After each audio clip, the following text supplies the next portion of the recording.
যে কোনো একটা জনপদের সংখ্যাগরিষ্ঠ মানুষ যদি সাহস এবং নৈতিকতা সহ সমাজ পরিবর্তনের জন্য আগায় না আসে, তাহলে আল্লাহ সুবহানাহু ওয়া তাআলা সেই সমাজকে পরিবর্তন করেন না। জুলাই গণ অভ্যুত্থানে যুবকরা আমাদেরকে কমিটমেন্ট করতে শিখিয়েছে। কিভাবে বাংলাদেশ পরিবর্তন করা যায়, আমাদের দায়িত্ব যুবকদের এই কমিটমেন্টের মাধ্যমে এটি পরিবর্তন করা। এই আন্দোলনে যুবকরা সাহস করে ঘর থেকে বের হয়ে বুক পেতে বুলেট ও বুকের তাজা রক্ত দিয়ে 16 বছরের ফ্যাসিস্টকে দূর করেছে। ডামুড্ডা হামিদিয়া কামিল মাদ্রাসার মাঠে আমেরিকার হাওয়ার্ড বিশ্ববিদ্যালয়ের সহকারী অধ্যাপক ডক্টর মির্জা গালিব একথা বলেন। শুক্রবার বিকেল 5টায় জামাত ইসলামের ডামুড্ডা উপজেলা যুব ফোরামের উদ্যোগে আয়োজিত বৈষম্যহীন মানবিক বাংলাদেশ গড়াই আমাদের লক্ষ্য এই স্লোগানে যুব সম্মেলন অনুষ্ঠিত হয়। ডামুড্ডা উপজেলা জামাত ইসলামের আমির মাওলানা সাইফুল ইসলামের সভাপতিত্বে ও পৌর আমির মোহাম্মদ আতিকুর রহমান কবিরের সঞ্চালনায় প্রধান অতিথি হিসেবে উপস্থিত ছিলেন জেলা জামাত ইসলামের আমির অধ্যক্ষ মাওলানা আব্দুর রহমান হাশেমি।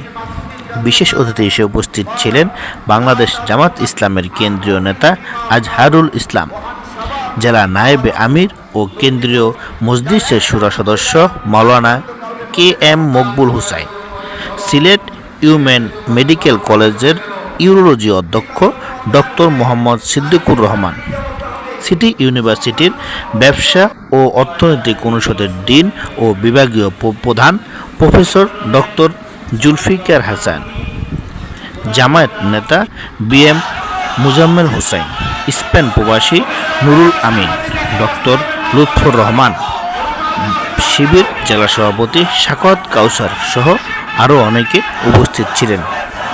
এ সময় মির্জা গালিব আরও বলেন, সংখ্যাগরিষ্ঠ মানুষ যদি সাহস এবং নৈতিকতা সহ সমাজ পরিবর্তনের জন্য আগায় না আসে, তাহলে আল্লাহ সুবহানাহু ওয়া তাআলা সেই সমাজকে পরিবর্তন করেন না।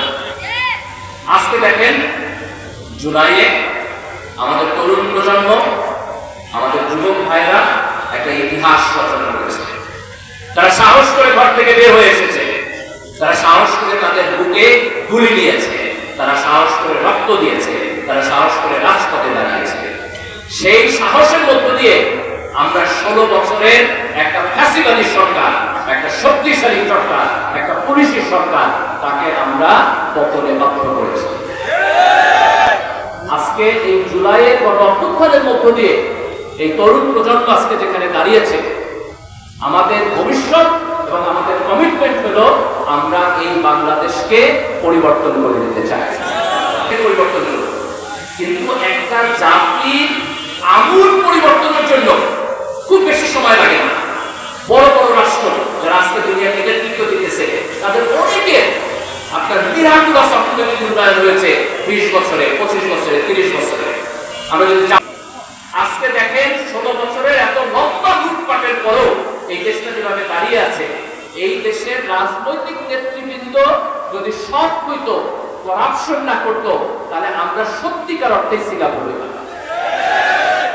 আমাদের দেশের মানুষ পরিশ্রমী, আমাদের দেশের মানুষ সরকারের সহযোগিতা বাদেই কষ্ট করে। আজকে দেখেন হাজার হাজার লোক কত কষ্ট করে দেশের বাইরে গিয়ে পরিশ্রম করতেছে, তাদের রেমিটেন্সের টাকায় আজকে আমাদের অর্থনীতি উন্নত। আজকে জুলাইয়ের গণ অভ্যুত্থানের মধ্য দিয়ে আমরা যেখানে দাঁড়িয়েছি, আমাদের টার্গেট হওয়া উচিত যে আগামী 5 বছরের মধ্যে আমরা দক্ষিণ এশিয়ার দেশগুলোর সাথে কম্পিটিশন করে তার থেকে ভালো পজিশনে যাব। ভারত, শ্রীলঙ্কা, নেপাল, ভুটান, মায়ানমার, এদের থেকে আমরা ভালো পজিশনে যাব। আমাদের টার্গেট হওয়া উচিত আমরা 10 বছরের মধ্যে মালয়েশিয়া, দক্ষিণ কোরিয়া, এই দেশগুলোর সাথে আমরা কম্পিটিশন করব। আমরা 20 বছরের মধ্যে সিঙ্গাপুর এবং জাপানের সাথে কম্পিটিশন করব। আমাদের সবচেয়ে বড় শক্তি হলো যে আমাদের এখন জনসংখ্যা, যে আমাদের তরুণ প্রজন্ম অনেক বেশি। ইউরোপের অনেক দেশ আছে যেখানে এখন বার্ধক্যের লোক বেশি, বুড়া লোক বেশি, বৃদ্ধ লোক বেশি। তো বৃদ্ধ লোক তো কাজ করতে পারে না, ট্যাক্স দেয় না, পক্ষে দাঁড়ানো যাবে না, এগুলো অন্যায় কাজ, তার পক্ষে দাঁড়ানো যাবে না।